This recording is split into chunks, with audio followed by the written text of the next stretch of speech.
Assalamualaikum warahmatullahi wabarakatuh. Di sini kami akan menjelaskan mengenai sidang terkait sintesis katalis asam padat dari limbah sabut siwalan dengan metode sulfonasi dengan dosen pembimbing Yuni Kurniati STMT dan Bapak Fandi Angga Prasetya SSI MSI. Sebelumnya perkenalkan, nama saya Fatur Iqbal Hanafi NIM 16 dan rekan saya Nugroho Muhammad Taufik NIM 33. Berikut merupakan outline dari presentasi kami. Yang pertama ada latar belakang, tujuan, metodologi, pembahasan, dan kesimpulan. Untuk bagian pertama yang akan kami bahas di sini adalah latar belakang. Yang melatar belakangi skripsi kami kali ini adalah buah siwalan itu adalah tanaman yang berjenis palm dan hampir tersebar di seluruh daerah Indonesia, khususnya pada daerah tropis seperti pesisir dan juga dengan kondisi tanah yang kering seperti daerah Gresik, Lamongan maupun di Tuban.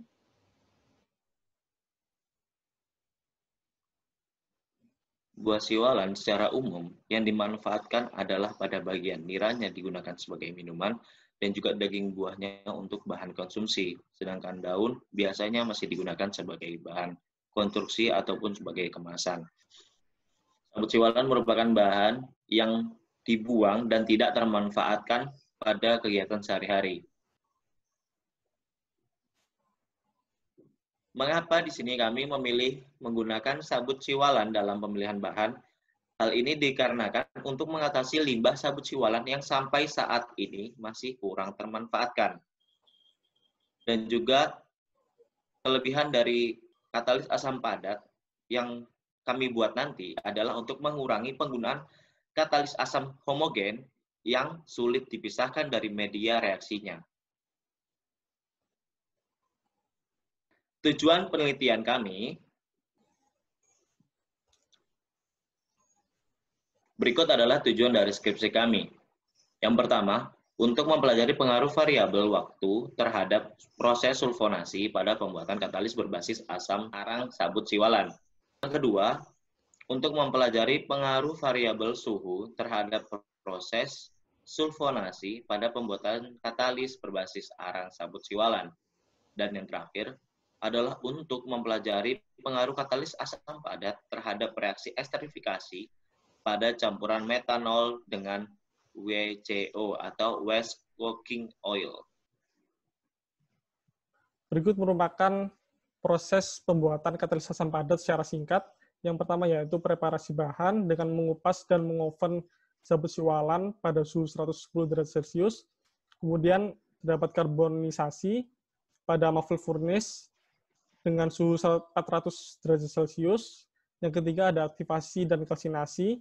Untuk aktivasinya dengan KOH dan kalsinasi pada suhu 750 derajat Celcius dengan menggunakan cup furnace.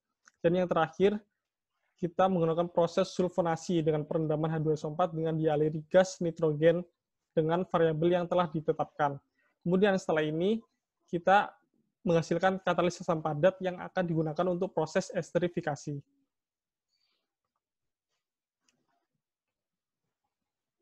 Nah, kami sudah melaksanakan kurang lebih 40% penelitian kami di lab, mulai dari preparasi bahan, karbonisasi, dan aktivasi. Untuk kekurangannya kita tinggal kalsinasi dan juga sulfonasi. Kemudian kita akan memasuki pembahasan review jurnal. Di uji karakterisasi ini, kami akan membandingkan beberapa uji karakterisasi seperti DSC, TGA, SEM, FTIR, GC, dan SRD berdasarkan review jurnal.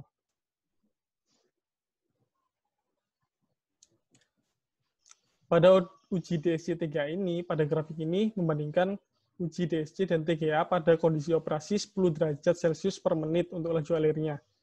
Di sini didapatkan pada suhu 25-125 derajat Celcius, terdapat penguapan air. Kemudian di suhu 160 hingga 690, terdapat dekomposisi bahan serta penghilangan impuritas sebesar 62,4%. Sedangkan pada uji DC TGA yang laju alirnya 20 derajat Celcius per menit, itu pengurangan dekomposisi bahan lebih besar, di mana di 160 derajat sampai 740 derajat Celcius, pengurangan impuritasnya sebesar 71,55%. Jadi untuk penelitian kami menggunakan suhu karbonisasi 400 derajat Celcius untuk menjadikannya karbon dan kalsinasi pada 750 derajat Celcius berdasarkan review jurnal ini.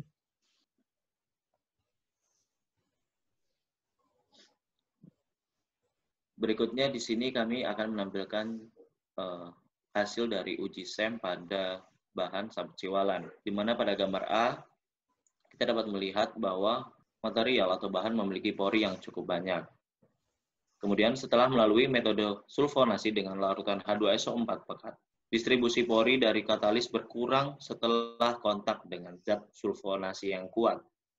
Kemudian dari hasil tersebut, sulfonasi sangat mempengaruhi porositas katalis dari visual uji SEM dikarenakan adanya penyisipan gugus SO3H dalam lembaran karbon yang dapat mengurangi luas permukaan pada katalis.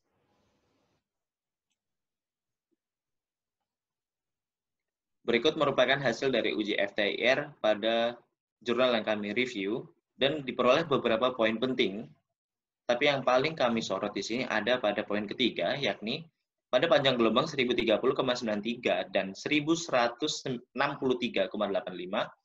di sini terdapat tambahan dari gugus fungsi SO2.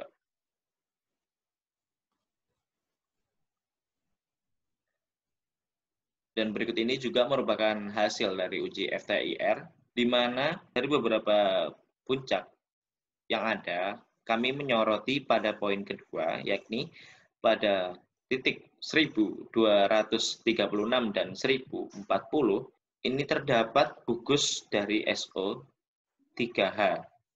Dapat disimpulkan bahwa dari kedua contoh uji FTIR yang telah kami sampaikan barusan, terdapat penyusupan atau penambahan gugus SO3 setelah dilakukan metode sulfonasi. Oke. Selanjutnya kita akan menjelaskan terkait uji GC atau gas kromatografi pada bahan diglukosa. Terdapat 5 senyawa utama yang teridentifikasi. Terdapat metil mirsitat, metil palmitat, metil steareat, metil oleat, dan metil linoleat. Di mana yang tertinggi pada grafik ini yaitu terdapat pada metil palmitat di 12,789. Selanjutnya, pada uji GC bahan kulit kacang, terdapat beberapa produk yang teridentifikasi, yaitu ada metil salisitat, metil palmitat, metil oleat, metil linoleat. Nah, untuk yang paling dominan, terdapat metil salisitat, metil palmitat, dan metil oleat.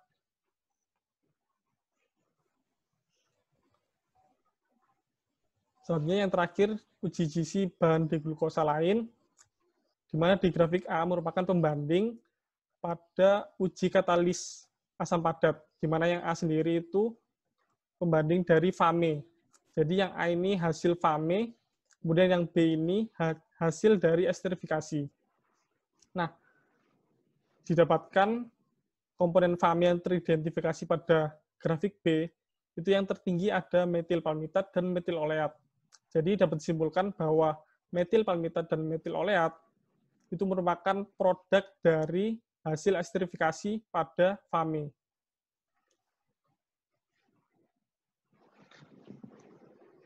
Berikut ini merupakan hasil uji XRD pada bahan diglukosa, di mana kedua sampel memiliki satu puncak luas dan juga satu lemah, di mana puncak luas berada pada 2 theta antara 10 hingga 30, dan satu lemah berada pada 2 theta antara 40 hingga 50.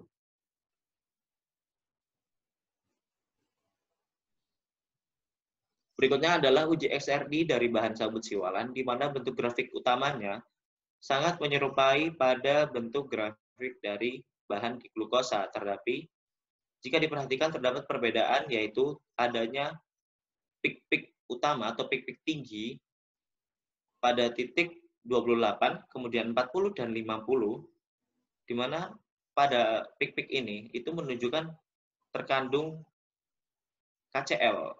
Mengapa pada bahan siwalan ini terdapat KCl? Hal ini disebabkan karena tanaman siwalan adalah tanaman yang hidup pada daerah pesisir, dan kita tahu bahwa laut memiliki kandungan garam atau Cl yang tinggi pula, sehingga siwalan di sini mengandung KCl.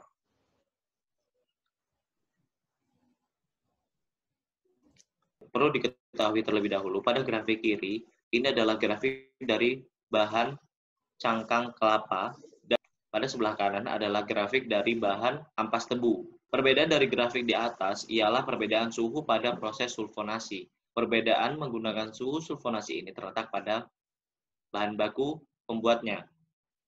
Komponen penyusun dari ampas tebu memiliki kandungan abu yang relatif tinggi, yaitu sekitar 2,73%, sedangkan kadar abu yang dimiliki pada cangkang kelapa tergolong rendah, yaitu kurang dari 1%. Sehingga dapat disimpulkan dari kedua perbedaan ini, cangkang kelapa adalah material yang lebih membutuhkan suhu yang rendah untuk optimum dalam tahapan sulfonasi dibandingkan dengan ampas tebu.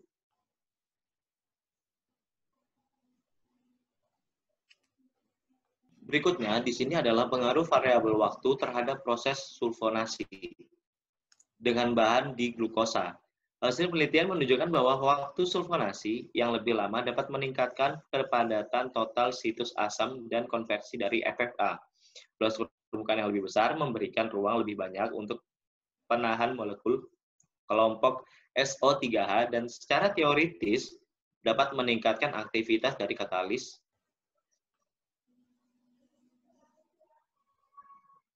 Dan berikut ini juga merupakan contoh dari pengaruh variabel waktu terhadap proses sulfonasi, tetapi dengan bahan yang berbeda, yaitu terdiri dari bahan ampas tebu. Di sini, waktu sulfonasi dapat mempengaruhi densitas asam kuat dan aktivitas katalitik dari katalis dalam proses esterifikasi. Kemudian ada kenaikan signifikan pada rentang waktu sulfonasi 5 hingga 10 jam. Dari dua data yang telah kami sampaikan, dapat disimpulkan bahwa semakin lama proses sulfonasi dapat meningkatkan jumlah gugus sulfonat pada bahan katalis yang kami buat.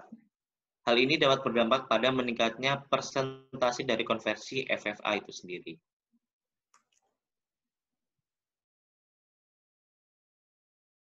Oke, selanjutnya masuk ke dalam reaksi esterifikasi, di mana trigliserida plus alkohol dengan menggunakan katalis nanti akan menghasilkan senyawa ester dan juga gliserol, di mana gliserol ini merupakan produk samping.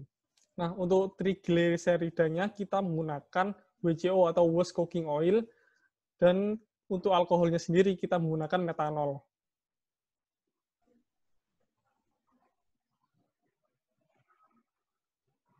Untuk reaksi esterifikasi penggunaan katalis asam padat, pada gambar pertama, ion H+ pada katalis asam padat akan menyumbangkan proton pada molekul asam karboksilat WCO. Nah, ion H+ tersebut akan berikatan dengan ikatan O pada asam karboksilat. Kemudian, setelah berikatan pada O asam karboksilat, gugus alkohol metanol itu akan menyerang karbon bermuatan positif. Pada proses ini terjadi pelepasan proton atau deprotonisasi dari gugus hidroksil milik alkohol.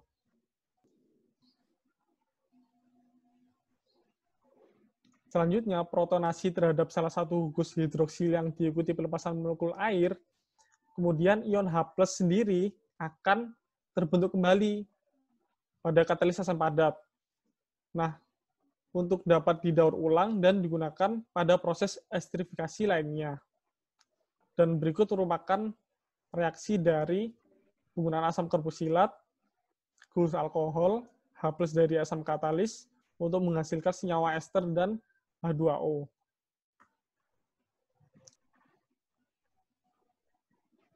Oke, selanjutnya kita akan membandingkan mengenai kemampuan recycle dari bahan katalis asam padat pada bahan diglukosa. Pada grafik tersebut, setelah setiap siklus esterifikasi, katalis akan diperlakukan dengan menggunakan sentrifuge untuk memisahkan kemudian dicuci dengan metanol dan N-heksan untuk menghilangkan senyawa polar dan non-polar. Nah, pada grafik ini terjadi penurunan secara bertahap dari konversi FFA 93,23% hingga 62,44% di siklus ke-6-nya.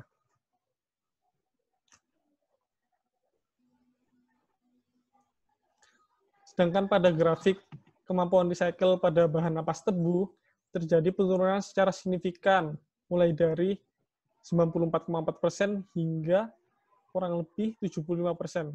Tetapi penurunannya secara drastis.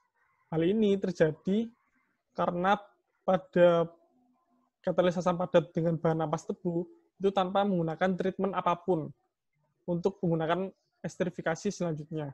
Jadi langsung dipakai seperti itu. Selanjutnya kita masuk ke dalam kesimpulan dan saran. Untuk kesimpulan yang pertama yaitu semakin lama waktu sulfonasi dapat mempengaruhi densitas asam kuat aktivitas katalik dan konversi dari FFA yang lebih optimal dengan adanya penambahan katalis dalam proses esterifikasi. Dikarenakan semakin lama tersebut gugus aktif sulfonat akan semakin banyak yang menyerap pada material karbon.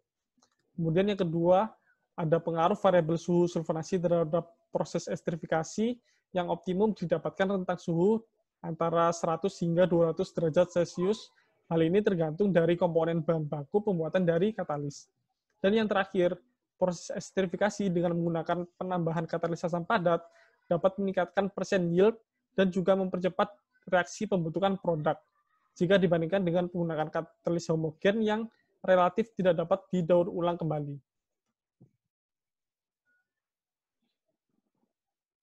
Berikutnya adalah saran.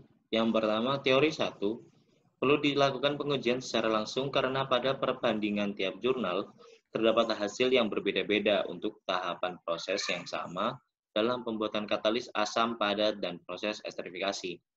Kemudian untuk teori 2, selain itu, perlu dilakukan variabel terhadap rasio bahan metanol, minyak, katalis asam padat, serta variabel suhu dan waktu pada proses esterifikasi. Oke, sekian presentasi yang dapat kita sampaikan. Kurang lebihnya mohon maaf. Kami tutup. Wassalamualaikum warahmatullahi wabarakatuh.